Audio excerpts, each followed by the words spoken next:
তেজপুৰ সাহিত্য সভা আৰু বান থিয়েটাৰৰ উদ্যোগত বুধবাৰে পিয়লি নটসূৰ্য ফণী শৰ্মা বঁটা প্ৰাপক বান থিয়েটাৰৰ প্ৰাক্তন সভাপতি ভোলা কলিতা শ্ৰদ্ধাঞ্জলি স্মৃতিচাৰণ আৰু বঁটা প্ৰদান সম্পন্ন হয়। ৯৮ সংখ্যক উপজাদিনত প্ৰবীণ শিল্পীক শ্ৰদ্ধাঞ্জলি জনালে বিশিষ্টজনে। বিশিষ্ট আলোক নিয়ন্ত্ৰণ শিল্পী কল্যাণ দেক প্ৰদান কৰা হয় ভোলা কলিতা সোঁৱৰণী বঁটা। এই অনুষ্ঠানত ভাওনাৰ দহবাৰী বিষম লেচাৰী কবিতা আৰু নাটকৰ সংলাপেৰে মুখৰিত হয় তেজপুৰ সাহিত্য সভা ভৱন। অনুষ্ঠানটিত আকস্মিকভাৱে অসুস্থ হৈ চিকিৎসাধীন হোৱা কল্যাণ দেৰ হৈ বঁটা গ্ৰহণ কৰিলে অসম নাট্য সন্মিলনৰ কেন্দ্ৰীয় প্ৰধান সম্পাদক গিৰিধৰ ৰয়ে।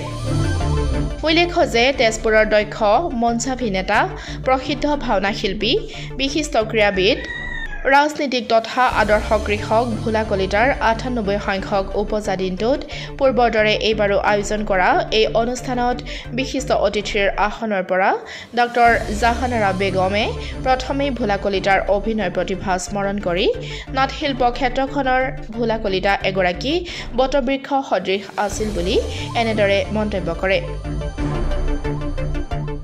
তেজপুৰ সাহিত্য সভাৰ প্ৰাক্তন সম্পাদক তথা বান থিয়েটাৰৰ কাৰ্যনিৰ্বাহক সদস্য পংকজ বৰুৱাই আধৰা আৰু তেজপুৰ সাহিত্য সভাৰ সভাপতি ৰমেশ চন্দ্ৰ কলিতাৰ পৌৰোহিত্যত অনুষ্ঠিত এই অনুষ্ঠানত ভোলা কলিতাৰ স্মৃতিচাৰণ কৰে বান থিয়েটাৰৰ সভাপতি বংকিম শৰ্মাৰ লগতে প্ৰাক্তন সভাপতি মহেন্দ্ৰ নাথ কেওঁটে।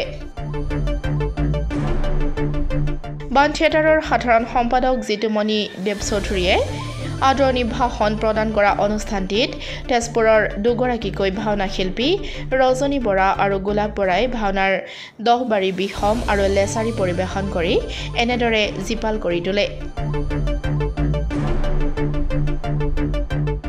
ভোলা কলিতাৰ জ্যেষ্ঠ পুত্ৰ হীৰকজ্যোতি কলিতাই কৃতজ্ঞতাসূচক ভাষণ প্ৰদান কৰা অনুষ্ঠানটিত তেজপুৰ সাহিত্য সভাৰ প্ৰাক্তন উপসভাপতি বিশিষ্ট লেখিকা ৰুমা দেৱীয়ে ভোলা কলিতাৰ সোঁৱৰণত এটি স্বৰচিত কবিতা পাঠ কৰে।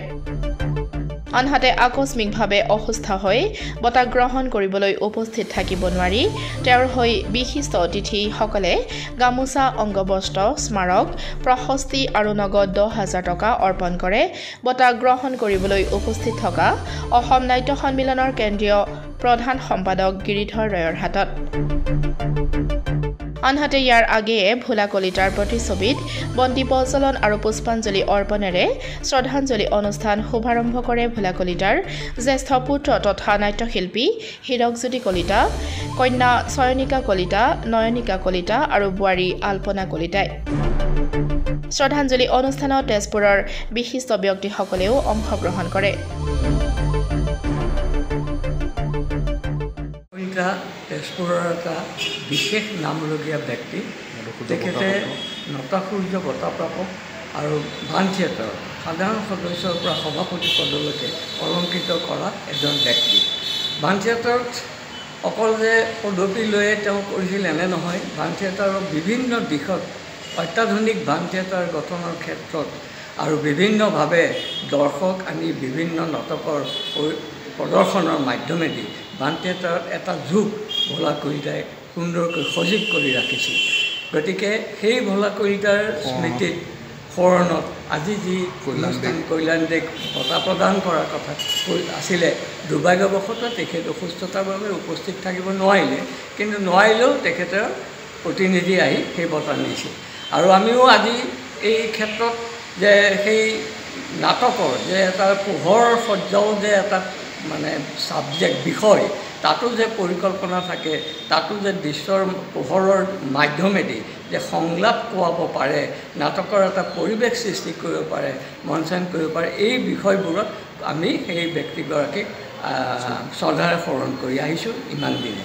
গতিকে ভোলা কলিতাৰ স্মৃতি দিৱসত সেই বঁটা তেখেতক আমি নিৰ্ণয় কৰিছিলোঁ দিবলৈ, কিন্তু দুখৰ বিষয় তেখেত আহিব নোৱাৰিলে। ধন্যবাদ। Bureau report, democratic Assam.